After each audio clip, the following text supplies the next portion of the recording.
السلام عليكم ورحمة الله وبركاته. أعوذ بالله من الشيطان الرجيم. بسم الله الرحمن الرحيم. نحمده ونصلي على رسوله الكريم. أما بعد فأعوذ بالله من الشيطان الرجيم. بسم الله الرحمن الرحيم. ياسين والقرآن الحكيم إنك لمن المرسلين على صراط مستقيم. صدق الله العظيم. رب اشرح لي صدري ويسر لي أمري واحلل عقدة من لساني يفقهوا قولي. সূরা ইয়াসিনের নাম শুনেছেন না আপনারা সবাই? মুখস্থ আছে না অনেকের? আমরা ছোটবেলা থেকে দেখতাম যে আমাদের দাদিরা, নানিরা, মায়েরা, খালারা ওনারা সূরা ইয়াসিন সকালবেলা পড়তেন, তাদের মুখস্থ ছিল সূরা ইয়াসিন। তো সূরা ইয়াসিন দুইটা পারায় একসাথে করে অবস্থিত, 22 এবং 23 পারা। এটা মাক্কি সূরা, ধারাক্রম অনুসারে এটা কোরআনের 36 নম্বর সূরা। এই সূরাটির আয়াত সংখ্যা মোট 83। এই সূরা অনেক ফজিলত আছে, কিন্তু ফজিলতগুলো বেশিরভাগ দুর্বল সনদের। একটা শুধু হাসান পর্যায়ের হাদিস পাওয়া যায়, বাকি সব দুর্বল। তো দুর্বল হলেও সমস্যা নাই, ফজিলতের ক্ষেত্রে দুর্বল হাদিস গ্রহণ করা যায়। কি কি আছে? এক হাদিসে সুনানে তিরমিজির বর্ণনায় রাসূল সাল্লাল্লাহু আলাইহি ওয়াসাল্লাম বলেছেন, ইন্না লিকুল্লি শাইআন কলবান ওয়া কলবুল কুরআনি ইয়াসিন। সব জিনিসের হৃদয় আছে, আর কোরআনের হৃদয়ের নাম হচ্ছে সূরা ইয়াসিন। যে ব্যক্তি একবার সূরা ইয়াসিন পড়ে, সে 10 বার পুরো কোরআন পড়ার সওয়াব পেয়ে যাবে। এটা একটা ফাজিলত। আচ্ছা, আরেক ফাজিলতে আছে, রাসূল সাল্লাল্লাহু আলাইহি ওয়াসাল্লাম বলেছেন, ইকরাউ সূরাতা ইয়াসিন আলা মাউতাকুম। তোমাদের মুমূর্ষদের সামনে বসে সূরা ইয়াসিন পড়ো। মৃত্যু পথযাত্রী এখনই মারা যাবে, অসুস্থ হয়ে পড়ে আছে, তাদের যাতে কষ্ট কম হয়, লাঘব হয়, রাসূল সাল্লাল্লাহু আলাইহি ওয়াসাল্লাম বলেছেন সূরা ইয়াসিন তার সামনে বসে পড়ো। কেন? এটা আমি সামনে বলবো। এগুলো দাঈফ সনদের। হাসান পর্যায়ের একটা মাওকুফ হাদিস আছে, ইবনে আব্বাস রাদিয়াল্লাহু তাআলা আনহু বলতেন যে ব্যক্তি মান ক্বারা ইয়াসিন হিনা ইউসবিহু, সকালবেলা যদি কেউ সূরা ইয়াসিন পড়ে, তাহলে সারা দিনের সব কাজগুলো আল্লাহ তার জন্য সহজ করে দেয়। আবার রাতে যদি কেউ সূরা ইয়াসিন পড়ে, সারা রাতের সব কাজ তার জন্য আল্লাহ তাআলা সহজ করে দেয়। এবং ইবনু কাসির ওনার তাফসির মিন তাজরিবাতিহি, মানে তার এক্সপেরিয়েন্স থেকে, কোনো হাদিস দলিল না, ওনার অভিজ্ঞতা থেকে বলেছেন যে আমি যখনই কোনো বিপদে পড়েছি সূরা ইয়াসিন তেলাওয়াত করার পর আল্লাহ তাআলা ওই কাজটা আমার জন্য সহজ করে দিয়েছেন। তো এখন সূরা ইয়াসিন বেশি বেশি তেলাওয়াত করবেন তো নাকি? ইনশাআল্লাহ। মাশাআল্লাহ, ঠিক আছে। মাক্কি সূরাগুলোর মূল প্রতিপাদ্য বিষয় হচ্ছে তাওহীদ, রিসালাত, আখিরাত। মাক্কি সূরাগুলো সাধারণত তাওহীদ, রিসালাত এবং আখিরাত নিয়ে কথা বলে। সূরা ইয়াসিনও তার ব্যতিক্রম নয়। এই সূরারও মূল কথা তাওহীদ, রিসালাত এবং আখিরাত। বিশেষ করে পুনরুত্থান, পুনরুজ্জীবন, the concept of resurrection, life after death. মৃত্যুর পরে যে আবার আমরা জাগবো ঘুম থেকে, আবার জীবন হবে, আবার বিচার হবে, এটা বিশ্বাস হয় আপনাদের? হ্যাঁ, মক্কার লোকদের বিশ্বাস হতো না। তারা অবাক হয়ে শুনতো রাসূল সাল্লাল্লাহু আলাইহি ওয়াসাল্লামের কাছ থেকে যে বলে কি, আমরা মরে যাব, পচে যাব, গলে যাব, জীর্ণ শীর্ণ হয়ে যাব, আমাদের হাড্ডি খুঁজে পাওয়া যাবে না, অস্তিত্ব পাওয়া যাবে না, আবার আমরা নাকি জীবিত হব, আবার নাকি উঠবো, আবার বিচার, আবার কি কি বলে মুহাম্মদ। তারা মিলাতেই পারতো না এটা।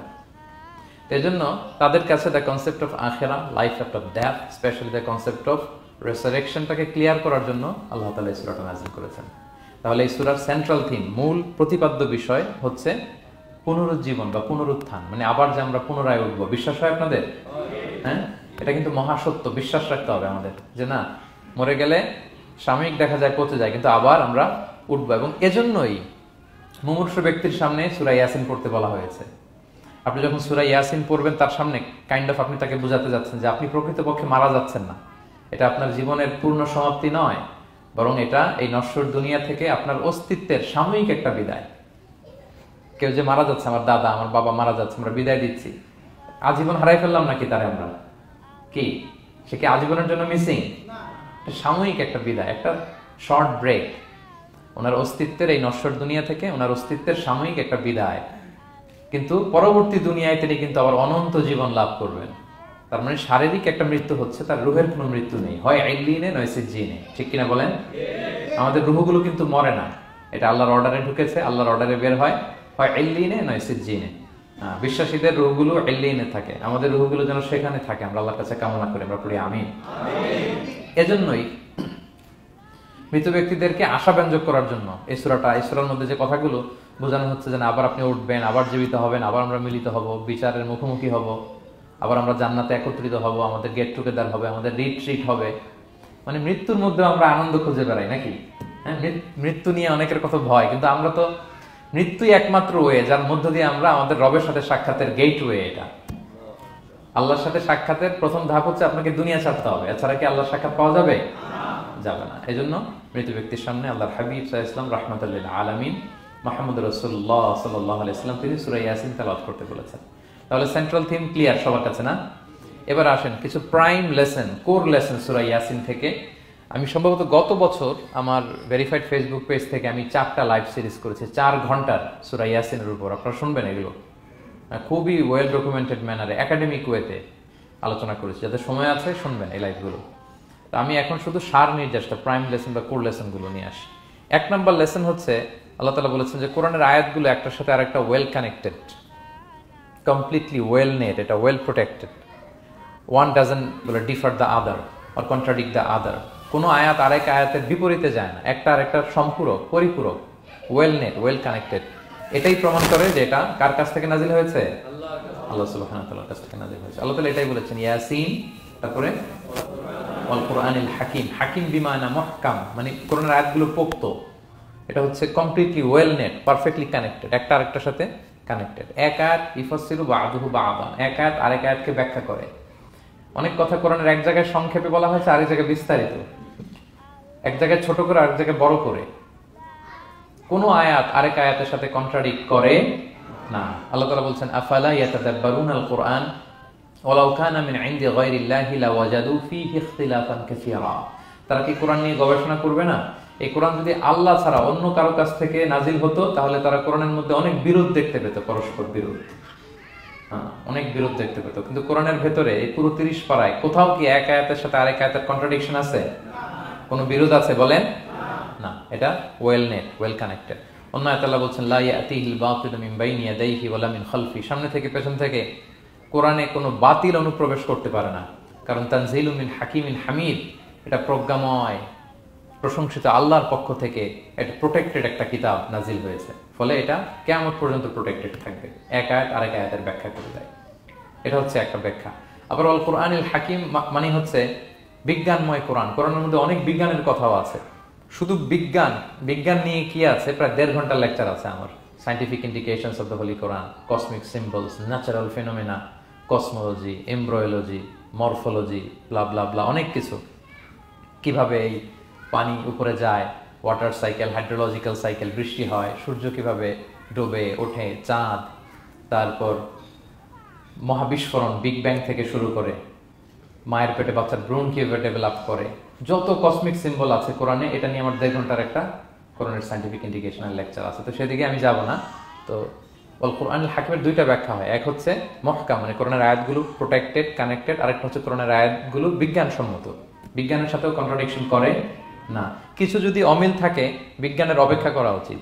বিজ্ঞান সামনে আরো শিখবে, আরো জানবে, আরো ডেভেলপ হবে, তখন বারবার বিজ্ঞানের মাথা কোরআনের দিকে নিচু হয়ে আসবে। ঠিক কিনা বলেন? যত দিন যায় সহজ হয় কোরআন বোঝা আমাদের জন্য। বিজ্ঞানের আবিষ্কারের কারণে কোরআন বোঝা সহজ হয় এবং মিলে যাচ্ছে সবকিছু। তাহলে এটা হচ্ছে 1 নম্বর লেসন সূরা ইয়াসিন থেকে, যে কোরআনের সব ভার্সেস গুলা আর পারফেক্টলি কানেক্টেড, ইন্টারকানেক্টেড। 1 নম্বর। 2 নম্বর হচ্ছে সূরা ইয়াসিনের 10 নম্বর আয়াতে আল্লাহ তাআলা বলেছেন ওয়াসাওয়াউন আলাইহিম আনযারতাহুম আম লাম তুনজিরহুম লা ইউমিনুন। হে নবী, আপনি তাদেরকে ওয়ার্নিং দেন আর না দেন সমান সমান, কাজ হবে না। এর কারণ হচ্ছে জেনে বুঝে যদি কেউ সত্যকে প্রত্যাখ্যান করে, তার অন্তরে আল্লাহ মোহর মেরে দেন। জেনে বুঝে সত্যকে প্রত্যাখ্যান করলে, আমি বুঝি নাই, আমি শুনি নাই, আমি জানি নাই, এটা আল্লাহ মাফ করবে। আমি কনভিন্স হই না, এই জন্য মানতেছি না, কিন্তু আমি জানি এটা সত্য, এরপরেও যদি সত্যটা গ্রহণ না করি, তাহলে কার মুক্তি আছে বলেন তো? না, তাহলে মুক্তি নেই। এজন্য যারা সত্যান্বেষী তাদেরকে আল্লাহ পছন্দ করেন। ভুল করে না এরকম কোন মানুষ নাই পৃথিবীতে। সবাই আমরা ভুল করি, সবার ভুল হয়, এটাতে কোনো অসুবিধা নেই। কিন্তু জেনে আমি সত্যকে মানবো না, এটা আল্লাহ কখনো মেনে নেয় না। অন্য আয়াতে সূরা বাকারা আল্লাহ বলছেন খতামাল্লাহু আলা কুলুবিহিম ওয়া আলা সামঈহিম ওয়া আলা আবসারিহিম গিশাওয়া ওয়া লাহুম আযাবুন আযীম। যারা জেনে বুঝে সত্যকে মানে না, নেগলেক্ট করে, তাদের অন্তরে আল্লাহ সিল গালা মেরে দিয়েছেন, কর্ণকুহরে ছিপি ঢুকিয়ে দিয়েছেন, চোখের সামনে পর্দা, কিছু দেখে না। কারণ ওরা সত্যটা মানতে চায়, নিয়তি করে ফেলছে যে আমি মানবো না। কেউ যদি নিয়ত করে ফেলে যে আমি বুঝবো না, যত বুঝাক তারা বুঝানো যাবে।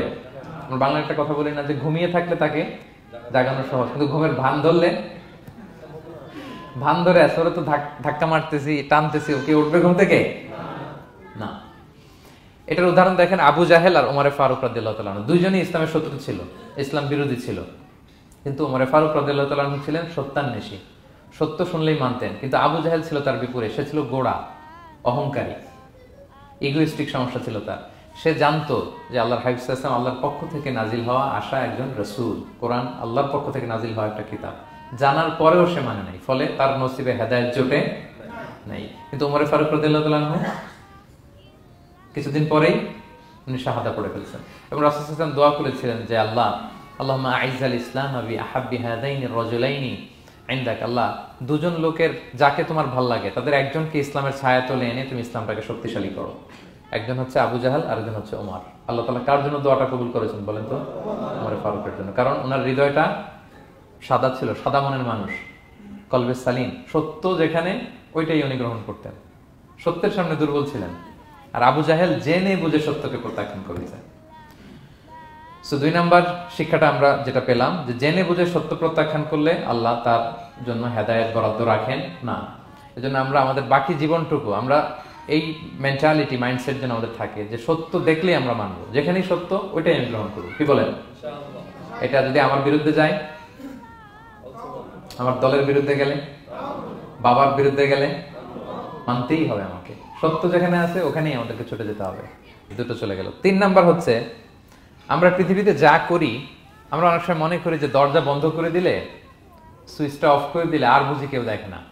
তা আসলে আমরা আসমানি বিশেষ নজরদারির ভেতরে আছি, এটা আমরা ভুলে যাই। যে সবার চোখ ফাঁকি দেয়া গেল, একজনের চোখ ফাঁকি দেয়া যায় না। তিনি কে বলেন তো? লা তুদরিকুল আবসার ওয়া হুয়া ইউদরিকুল আবসার ওয়া হুয়াল লাতীফুল খাবীর। কেউ তাকে দেখে না কিন্তু তিনি সবাইকে দেখে। কোন চোখ তাকে দেখে না কিন্তু তিনি সব চোখগুলোকে দেখে। তাহলে 3 নম্বর লেসন হচ্ছে everything is recorded in well documented man. আমরা যা বলি, যা করি, যা লিখি সবকিছু রেকর্ডেড, রেকর্ড করা হচ্ছে। কিন্তু সেদিন আপনি দেখবেন, ভালো করলেও দেখবেন, খারাপ করলেও আপনি দেখবেন। তার মানে সবকিছু লিপিবদ্ধ হচ্ছে, সংরক্ষিত হচ্ছে। এটা আল্লাহ কোথায় বলেছেন? সূরা ইয়াসিনের 12 নম্বর আয়াত। আল্লাহ বলেন নাকতুবু মা কদ্দামু ওয়া আসারহুম, তারা যা আমল করেছে আমি লিখে রাখি। ওয়া আসারহুম, এবং যা তারা দুনিয়ার জন্য রেখে গিয়েছে তাও লিখে রাখি। মানে any action they left behind, any effect they left behind, এটা সাদাকায়ে জারিয়া বা গুনায়ে জারিয়া। সাদাকায়ে জারিয়া হচ্ছে আপনারা ভালো কাজ করছেন, ধরেন যে দ্বীনি জ্ঞান শিক্ষা দিচ্ছেন, আমি সূরা ফাতিহা শিক্ষা দিলাম আপনাদেরকে, তো আপনারা এটা দিয়ে আজীবন নামাজ পড়তেছেন, আপনার সওয়াব তো আপনি পাবেনই, কিন্তু ওই যে আমি শিক্ষা দিলাম একটা পার্সেন্টেজ সওয়াব আজীবন আমার আমল নামে আসবে। শুধু তাই না, আপনি যে আবার আরেকজনকে সূরা ফাতিহা শিক্ষা দিবেন, সে তার পরবর্তী নেক্সট জেনারেশনকে সূরা ফাতিহা, এইভাবে কিয়ামত পর্যন্ত এই চেইন ধরে সূরা ফাতিহা যত লোক শিখবে তারা তাদের সওয়াব ঠিকই পাবে, কিন্তু তার একটা পার্সেন্টেজ সওয়াব আল্লাহ তাআলা আমার আমলনামায় দিয়ে দিবে। এটাকে বলে আসার। ওয়া নাকতুবু মা কদ্দামু, নিজে যে আমল করলাম আল্লাহ বলে এটাও লিখে রাখছি। ওয়া আসারহুম, any effect you left behind in this দুনিয়া, যেটা আপনি রেখে গেছেন এটাও আল্লাহ লিখে রাখবে। এবং ওয়াকুল্লা শাইইন আহসাইনাহু ফি ইমামিন মুবিন, আল্লাহ বলেন সবকিছু একটা নথির ভেতরে নথিবদ্ধ করে। নথি চিনেন তো না? ডায়েরি, তারপর আমাদের বাংলাদেশে তো যে আগে হাল খাতা করতো না, টালি খাতা বিশাল বড় বড়, এখন আছে কিনা, বিশেষ করে মুদির দোকানে দেখা যায় বড় মোটা মোটা ধপাস করে সে টেবিলের উপর ফেলে, তারপর আপনার নাম দেখে বের করে আপনার কত বাকি, কত দিতে হবে, এই যে টালি খাতা, হ্যাঁ, এই নথি করে রাখছে আল্লাহ তাআলা আমাদের সবকিছু যা করলাম, যেটার ইফেক্ট দুনিয়াতে আমি রেখে গেলাম। এবং অন্য আয়াতে আল্লাহ তাআলা বলছেন মা ইয়ালফিযু মিন কাওলিন ইল্লা লাদাইহি রাকীবুন আতীদ, আমি মুখ দিয়ে যা উচ্চারণ করি সব আল্লাহ তাআলা একজন পর্যবেক্ষক ফেরেশতার মাধ্যমে তুলে রাখেন, সব আপনি দেখতে পাবেন। শুধু তাই না, এখানে একটা স্পেশাল লকেট রেখেছেন আল্লাহ। আল্লাহ বলেন ওয়াকুল্লা ইনসানিন আলজামনাহু তায়রাহু ফি উনুকিহি ওয়া নুখরিজু লাহু ইয়াওমাল কিয়ামাতি কিতাবান ইয়ালকাহু মানশুরা, প্রত্যেকের গ্রীবা লগ্নে আমি একটা স্পেশাল সিম কার্ডের মতো রেখেছি, যা বলো এখানে রেকর্ড হয়ে আছে, কিয়ামতের দিন আমি সব বের করে দিব। তাহলে পালানোর জায়গা আছে? That means we are under surveillance, 24/7 আল্লাহ তাআলা মনিটর করছেন, এবং এই বিশেষ আসমানি নজরদারি থেকে আমরা কেউই মুক্ত না। তাহলে লাইট বন্ধ করে দিলেন, দরজা আটকায় দিলেন, কেউ দেখে না, না? কেউ যেটা দেখে না সেটা দেখেন কে? আচ্ছা, 3টা জেনে গেলাম। 4 নম্বরে হচ্ছে পৃথিবীতে সব নবীরা এক মিশন এবং ভিশন নিয়ে এসেছে। সব নবীরা লা ইলাহার দাওয়াত দিয়েছে, তাই না? এক আল্লাহর দাওয়াত দিয়েছে। আচ্ছা, কখনো কি এমন হয়েছে কোন নবী এসে বলছে যে আল্লাহ একজন, আবার আরেক নবী এসে বলছে না আল্লাহ 2-3 জন হইতে পারে? হ্যাঁ, বলছে? কোন নবী এসে বলেছে মৃত্যুর পর এক জীবন আছে, হিসেব দিতে হবে, পাই টু পাই হিসেব হবে। আরেকজন বলছে না, এরকম নাও থাকতে পারে। এরকম এক নবী এক কথা, আরেক নবী আরেক কথা হয়েছে। এগুলো নবীদের মধ্যে হয়, কবিদের মধ্যে হয়। এক কবি এক কথা বলে, আরেক কবি, এক দার্শনিক এক কথা বলে, আরেক দার্শনিক আরেক কথা, এক রাজনীতিবিদ এক কথা, আরেক রাজনীতিবিদ আরেক। এদের মধ্যে ধাক্কাধাক্কি হয়, কিন্তু নবীদের মধ্যে কথার মধ্যে এগুলো আছে? কারণ তারা মন গড়া কথা বলে না। ওমা ইয়ানতিকু আনিল হাওয়া ইন হুয়া ইল্লা ওয়াহয়ু ইউহা। তাদের কথা আসে একটা হেডকোয়ার্টার থেকে।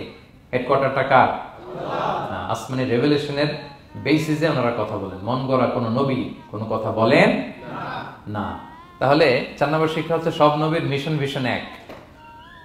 এজন্য তাদের মধ্যে একটা কোঅপারেশন ছিল। সূরা ইয়াসিনে চমৎকার একটা ঘটনা আছে। একটা জনপদের নাম উল্লেখ করা হয়নি, কিন্তু কোন কোন মুফাসসির বলেছেন এটা তুরস্কের আন্তাকিয়া জনপদে আল্লাহ একটা কাজে, দাওয়াতি কাজে 2 জন নবীকে পাঠালেন। কয়জন? 2 জন। কাজ একটা, কিন্তু কয়জন? 2 জন। এরকম সাধারণত অন্য নবীদের ক্ষেত্রে হয় না, কোরআনে পাওয়া যায় না যে এক কাজে এক জায়গায় 2 নবী, এরকম হয় না। এক্সেপ্ট মুসা আলাইহিস সালাম, ওনার কথা বলার জড়তা ছিল। তিনি আল্লাহকে বলেছেন, আল্লাহ আমাকে যে তাওরাত দিয়ে পাঠালেন, আমি তো কথা ক্লিয়ারলি বলতে পারি না, জড়তা, মামলিং হয় আমার মুখে। আমার ভাই আখি হারুন আফসাহু মিন্নি লিসান, ও খুব ফ্লুয়েন্ট ছিল। আমি নেতৃত্ব দিব, কিন্তু হারুন ভোকাল দিবে, আপনি তাকে নবী বানায় দেন। মুসা আলাইহিস সালামের দোয়ার বদলতে আল্লাহ হারুন আলাইহিস সালামকে নবী বানায় দিয়েছিলেন। 2 ভাই মিলে ফেরাউনের কাছে দাওয়াতি কাজ করেছে। কিন্তু এছাড়া আর এরকম দেখা যায় না যে এক এলাকায় এক কাজে 2 জন নবী, না। এইখানে দেখা গিয়েছে আন্তাকিয়া জনপদে আল্লাহ এক মিশনে কয়জন নবী পাঠিয়েছেন? 2 জন। আচ্ছা, কিছুদিন পরে আরো একজন, তাহলে হইল কয়জন? 3 জন। এক কাজে এক জনপদে এক এলাকায় মোট 3 জন নবী, কিন্তু এদের মধ্যে কোনো মারামারি নেই। আমাদের দায়ীদের অবস্থা দেখেন তো বাংলাদেশে, মাশাআল্লাহ। আমাদের প্রত্যেক দায়ীদের একই মিশন না? একই মিশন, একই ভিশন, একই লক্ষ্য, একই ডেস্টিনেশন, কিন্তু কত বিভেদ, কত বিরোধ দেখেন। আল্লাহ তাআলা সূরা ইয়াসিনের 14 নম্বর আয়াতে বলছেন, ইদ আরসালনা ইলাইহিম মুসনাইন, প্রথম 2 জন নবী পাঠালাম একটা মিশনে, ফাআজ্জাজনা বিসালিস, এবং 3য় জন দিয়ে আরো এদেরকে মজবুত করলাম। ফাকালু ইন্না ইলাইকুম মুরসালুন, তারা যে 3 জন একই কথা বলে যে আমরা রাসূল হয়ে এসেছি। তাহলে দেখেন নবীদের মধ্যে পারস্পরিক শ্রদ্ধাবোধ ছিল। বড় নবী, ছোট নবী, প্রধান বক্তা, দ্বিতীয় বক্তা, তৃতীয়, এগুলো ছিল না। এই 3 নবীর মধ্যে প্রধান নবী, দ্বিতীয় নবী, তৃতীয় নবী আছে নাকি? না। 3 জন একই মিশনে, একই ভিশনে, কোঅপারেশনে তারা এগিয়ে গিয়েছে। তো দেখেন আমরা যারা কোরআনের দায়ী, আমরা তো নবীদের কাজটাই করি, ফলে আমাদের মধ্যে এই কোঅপারেশন থাকতে হবে, এই রেসপেক্ট থাকতে হবে। আমি ব্যক্তিগতভাবে খুবই লজ্জিত যে আমাদের এই দাওয়া অঙ্গনটাকে আমরা কলুষিত করে ফেলেছি। আমরা অন্য আলেমকে, অন্য দায়ীকে তুচ্ছ করা, তাচ্ছিল্য করা, ছোট করা, হেয় করা, তাকে বাতিল করা, নাকচ করা, এরকম আমরা করে থাকি। আমি একাই ইসলামের মুখপাত্র, আমি যা বলবো এটাই, এটা ঠিকাদারি আমার কাছে, এরকম একটা মেন্টালিটি আছে না? এটা নবীদের মাইন্ডসেট এরকম ছিল না। ওনারা কোঅপারেশনে, কোলাবোরেশনে কাজ করতেন, পার্টনারশিপে, একে অপরের প্রতি রেসপেক্ট ছিল। কোন নবী আরেক নবী বিসৎকার করে নাই। কিন্তু আমরা এক দায়ী আরেক দায়ীকে কাফের বলতেও তো আমরা দ্বিধাবোধ করি না, কি বলেন? আল্লাহ তাআলা আমাদের বোঝার তৌফিক দান করুন। 5 নাম্বার, নবীদের কাজ হচ্ছে আল বালাগুল মুবিন, ক্লিয়ার কমিউনিকেশন, শুধু পৌঁছে দেয়া, বাণীবাহকের কাজ করা।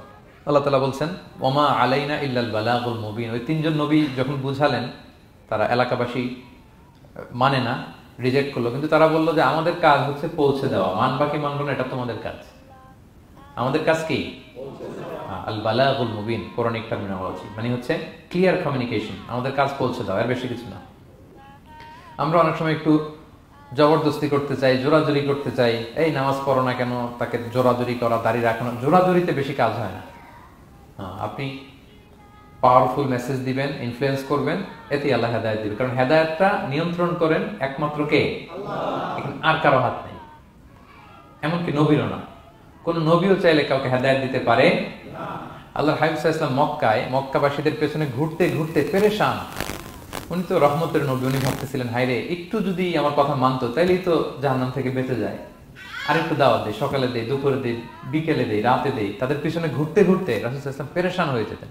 আল্লাহ তাআলা সূরা কাহফে আয়াত নাযিল করলেন, ফালা আল্লাকা বাকিউন নাফসাকা আলা আসারিহিম ইল্লাম ইউমিনু বিহাদাল হাদীসি আসাফা। নবী, ওরা যদি শুনতে না চায়, আপনি তো ওদের পিছনে ঘুরতে ঘুরতে পাগল হয়ে যাচ্ছেন বোধহয়, না রেখে দেন, মানলে মানুক, না মানলে নাই। হেদায়েত দেওয়ার মালিক হচ্ছে আমি। ফাযাক্কির ইন্নামা আনতা মুযাক্কির, আপনি শুধু স্মরণ করিয়ে দেন, উপদেশ দেন। লাস্তা আলাইহিম বিমুসাইতির, আপনি বল প্রয়োগ করতে আসেন, আপনাকে দারোগা বানাই পাঠাইনি আমি, আপনি শুধু পৌঁছে দিবেন। এমনকি রাসূল ইসলাম ওনার চাচা আবু তালেবের হেদায়েতের জন্য অনেক ট্রাই করেছেন, কিন্তু হেদায়েত নসিব হয়েছে বলেন?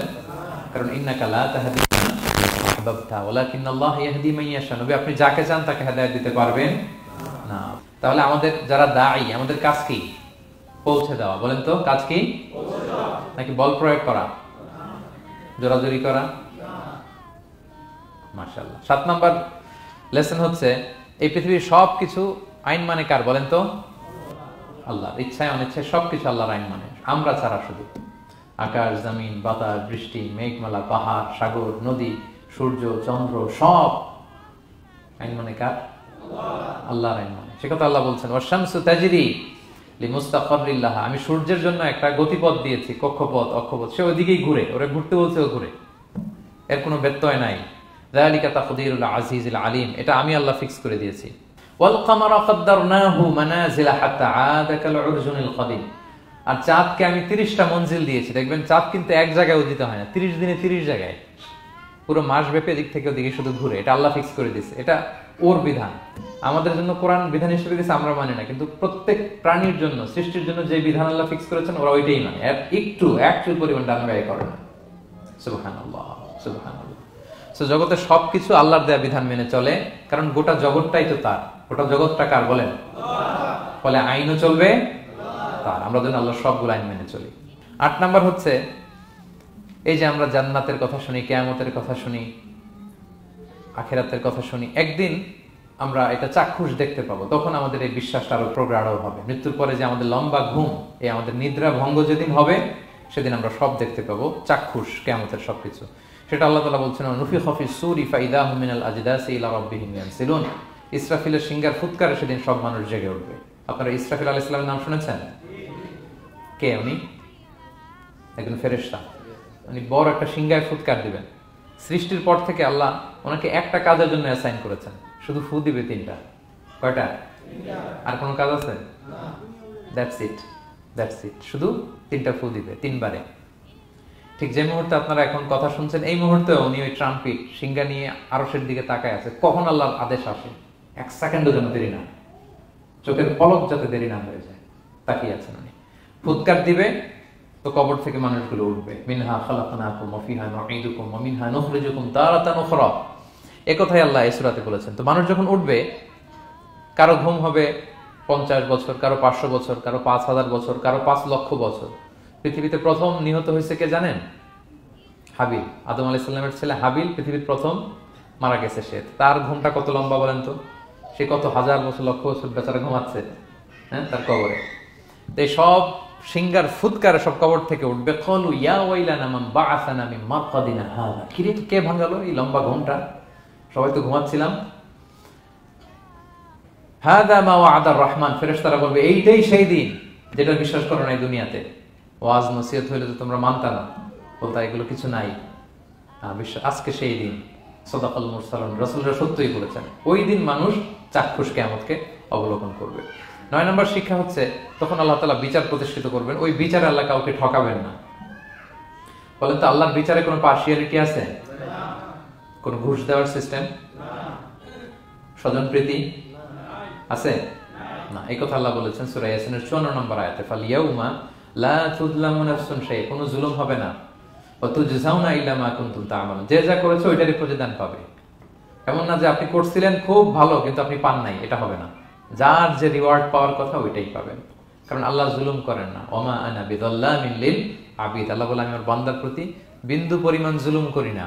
ওয়া নাদউল মাওয়াজিনাল কিসতা লিয়াউমিল কিয়ামা ফালা তুযলামু নাফসুন শাইআ। সেদিন আমি ন্যায় বিচারের মানদণ্ড স্থাপন করব, ওখানে একটা চুল ফেললেও এটা ওজন নাই। ফামান ইয়ামাল মিসকালা যাররাতিন খায়রান ইয়ারা ওয়া মান ইয়ামাল মিসকালা যাররাতিন শাররান ইয়ারা। অনুপরিমাণ ভালো করলে ভালো পাবেন। এই যে সে লিল্লাহি তাকবীর বলছে, সওয়াব হইছে না? সে ওই দিন আমলনামায় দেখবে কিরে অমুক এক মাহফিলের মধ্যে আমি লিল্লাহি তাকবীর বলছিলাম, এইটার এতগুলা সওয়াব। তারপরে যে আপনারা আল্লাহু আকবার বলছেন, এতে সওয়াব হইছে না? তো এরকম ছোট্ট ছোট্ট প্রতি মুহূর্তে একজন রাস্তা চেনে না, রাস্তা দেখাই দিলেন। একজন একটা ভালো উপদেশ দিলেন। হ্যাঁ, এইভাবে ছোট্ট ছোট্ট যত ভালো কাজ সব পাবেন, ছোট্ট ছোট্ট খারাপ কাজ সব সেদিন পাবেন। কোনো জুলুম হবে না। আচ্ছা, 10 নম্বর শিক্ষা হচ্ছে যারা জান্নাতে যাবে, জান্নাতের একটা ফিচার হচ্ছে, মেজর ফিচার, জান্নাতে যে জান্নাতীরা যা চাবে তাই পাবে। কোনো না নাই সেখানে, যার যেটা মনে চায়। এটা সূরা ইয়াসিনের 57 নম্বর আয়াতে আল্লাহ বলেছেন, লাহুম ফিহা ফাকিহা ওয়া লাহুম মা ইয়াদদাউন। সেখানে অজস্র অঢেল সুস্বাদু মুখরোচক ফলমূল থাকবে।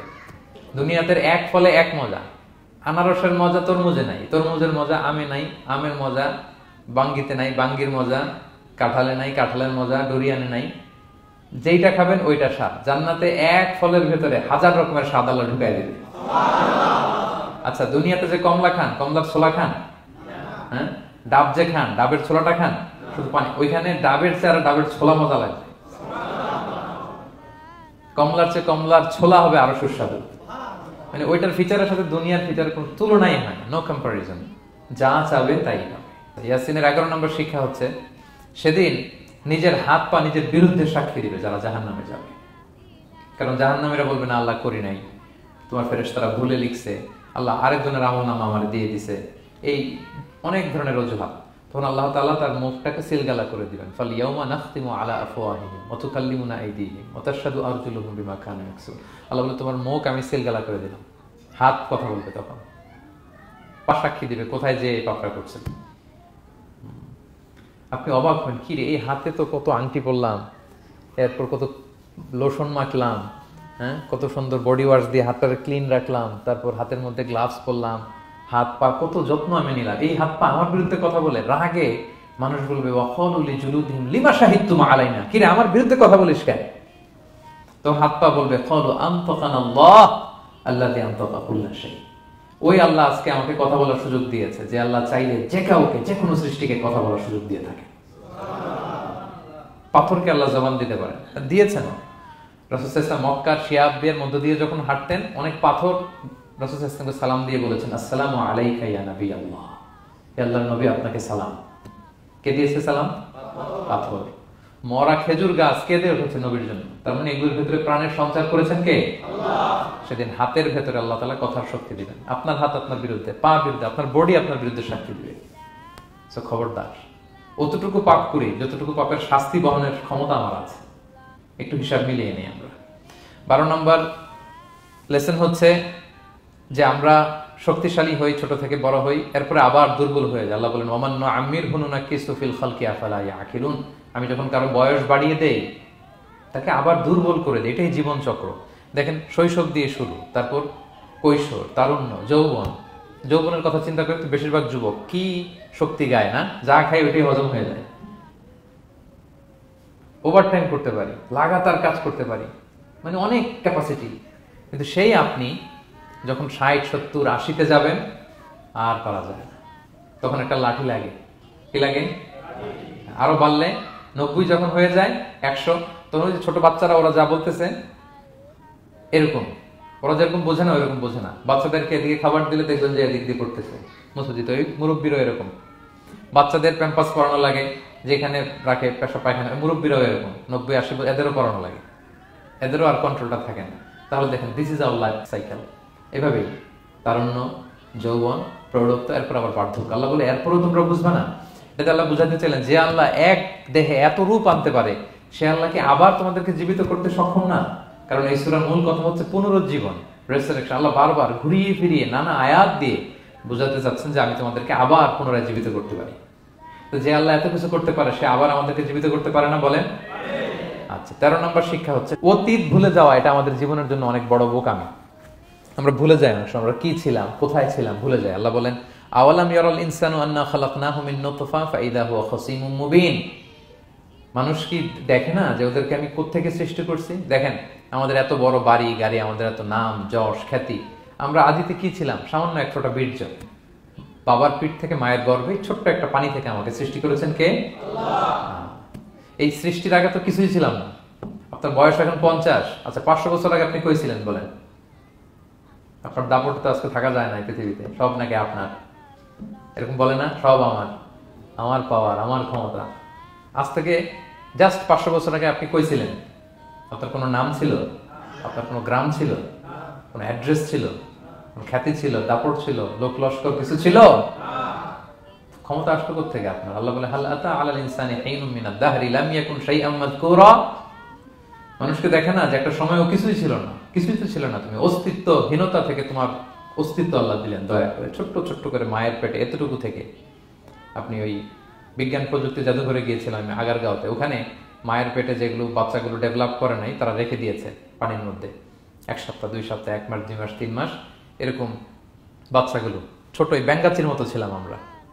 বর্ষাকালে ব্যাঙের পোনা দেখছেন, জাস্ট লাইক ব্যাঙের পোনা, এত ক্ষুদ্র ছোট্ট আমরা ছিলাম। আল্লাহ বলে তুমি দেখো না তোমার পিছনটা কি ছিল অতীত, এজন্য অতীত ভুলে যাওয়া যাবে না। 14 নম্বর শিক্ষা হচ্ছে পুনরুত্থান, যেটা আসল শিক্ষা সূরা ইয়াসিনের, মানে মৃত্যু পরবর্তী জীবন, এটা মহাসত্য, এটা হবেই। হ্যাঁ, লম্বা আয়াত, আমি শুধু মূল কথাটা বলি। আস ইবনে ওয়াইল মক্কায় রাসূল সাল্লাল্লাহু আলাইহি ওয়াসাল্লামের কাছে একটা মরা লাশের হাড্ডি, কঙ্কাল থেকে হাড্ডি এনে, এটা 100 বছর আগের হাড্ডি, এরকম হাত দিয়ে গুঁড়া করে এটা পাউডার হয়ে গেছে।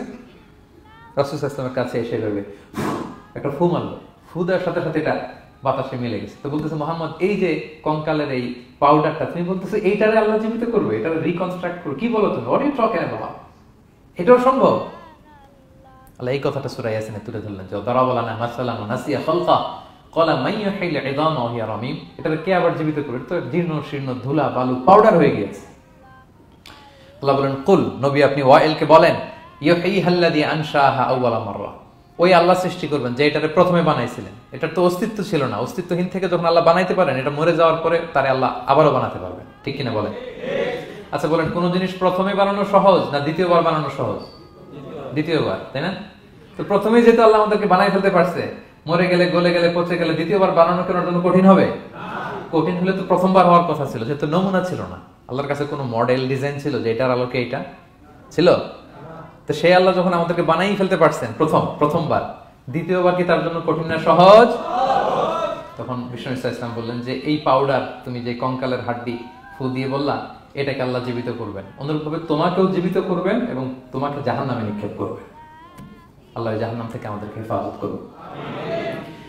সহিহ মুসলিমের হাদিস আল্লাহর হাবিব সাল্লাল্লাহু আলাইহি ওয়াসাল্লাম বলেন, ইন্না ফিল ইনসানি আযমান, মানুষের দেহে একটা হাড্ডি কণিকা আছে, লা তাআকুলুল আরদু আবাদা, এই হাড্ডি কণিকা জমিন কখনো খেতে পারে না।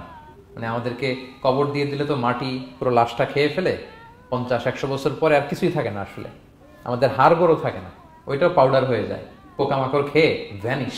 কিন্তু একটা জিনিস ছাড়া, আমাদের এই যে শির দ্বারা ব্যাকবোন, আমাদের স্পাইনাল কর্ডের একেবারে নিচে ট্রায়াঙ্গেল ছোট্ট একটা হাড্ডি কণিকা আছে, ত্রিভুজ আকৃতির, এটাকে ডাক্তারি ভাষায় বলে কক্সিক্স টেইল বোন, উচ্ছ্বাস্তি বলে। এই ছোট্ট কণা, এইটা নষ্ট হয় না। আল্লাহ বলে এইটাকে বেইস ধরে আমি কিয়ামতের দিন তোমাদের সবাইকে আবার জীবিত করব।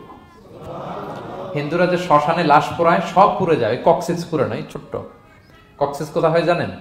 গরুর লেজটা যেখান থেকে শুরু হয় ওই জায়গায়, মানে আমাদের শিরদাঁড়ার একেবারে নিচের দিকে ছোট্ট একটা ট্রায়াঙ্গেল হাড্ডি কণিকা আছে, খুবই ছোট ট্রায়াঙ্গেল বোন পার্টিকেল, এটা থেকে আল্লাহ সৃষ্টি করে। এটা বিমানের ব্ল্যাক বক্সের মতো, বিমান জ্বলে পুড়ে যায়, সাগরের নিচে গেলেও ব্ল্যাক বক্স কিছু হয় না। জানেন যে MH কত 370, ওই যে ডুবলো, যে ভারত মহাসাগরের নিচ থেকে 3 দিন সিগন্যাল দিচ্ছিল ব্ল্যাক বক্স, এরপর এটার ব্যাটারিও নাই, আর দিতেও পারে নাই, দেখেন সব ধ্বংস হয়ে যায়। ব্ল্যাক বক্স থেকে বিমানের সর্বশেষ কি হয়েছিল ইনফরমেশন গুলো পাওয়া যায়, ওইটা নষ্ট হয় না সাধারণত বিমানের। এই আল্লাহ তাআলা এই ব্ল্যাক বক্স দিয়ে দিয়েছেন আমাদের পেছনে, আজবুল জানাব, এখান থেকে আল্লাহ তাআলা সেদিন আমাদেরকে রিকনস্ট্রাক্ট করবেন।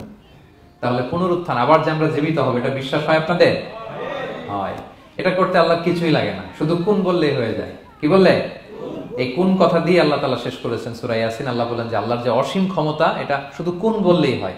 ইন্নামা আমরুহু ইযা আরাদা শাইআন আইয়াকুলা লাহু কুন ফায়াকুন, কুন হও ফায়াকুন, হয়ে যায়, বি ইট ওয়াজ, হও বলতে হয়ে যায়। তাই বলে কি আল্লাহ হও বলাটাও জরুরি না, তিনি হও বলারও মুখাপেক্ষী না। দুনিয়াতে আমাদের বোঝানোর জন্য তিনি বলছেন যে আমি কুন বললেই হয়ে যায়, ওনার কুনও বলা লাগে না, চিন্তা করা মাত্রই হয়ে যায়। ফাআলুল লিমা ইউরিদ, তিনি যা ইচ্ছা তাই করতে পারেন। সো সেই আল্লাহকে যেন আমরা ডাকি, তার কাছে যেন আমরা ফরিয়াদ করি, আমাদের মনের আকুতি, চাহিদা, প্রার্থনা তার কাছে যেন আমরা নিবেদন করে পেশ করি। আল্লাহ তাআলা আমাদের সবাইকে কথাগুলো বোঝার ও আমল করার তৌফিক দান করুন। হাযা মা ইনদি ওয়াল ইলমু ইনদাল্লাহি আলাইহি তাওয়াক্কালতু ওয়া ইলাইহি উনীব। আসসালামু আলাইকুম ওয়া রাহমাতুল্লাহি ওয়া বারাকাতুহু।